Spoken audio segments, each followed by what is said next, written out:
Israel ராணுவம் ஆள் பற்றாக்குறையினால் முடங்கும் அபாயம் உள்ளது என்று அந்நாட்டு ராணுவ தலைமை தளபதி கடுமையான எச்சரிக்கை விடுத்துள்ளது கவனம் பெற்றுள்ளது.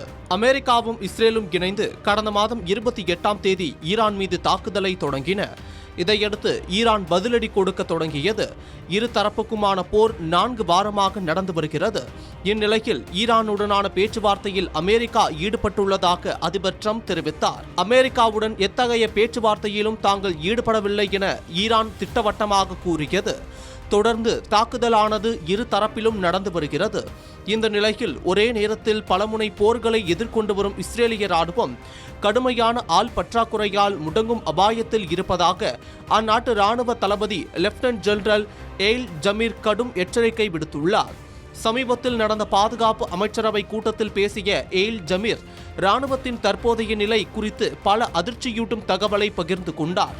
இஸ்ரேலிய பாதுகாப்பு அமைச்சரவை கூட்டத்தில் பேசிய அவர் ராணுவம் மிகப்பெரிய நெருக்கடியை எதிர்நோக்கி இருப்பதாகவும் தான் 10 சிவப்பு கொடிகளை உயர்த்துவதாகவும் தெரிவித்துள்ளார். இஸ்ரேலிய ராணுவத்திற்கு தற்போது சுமார் 12,000 வீரர்கள் அவசரமாக தேவைப்படுவதாகவும் போதிய வீரர்கள் இல்லாததால் தற்போதைய செயல்பாடுகளை தொடர்வது கடினம் என்றும் அவர் சுட்டிக்காட்டியுள்ளார்.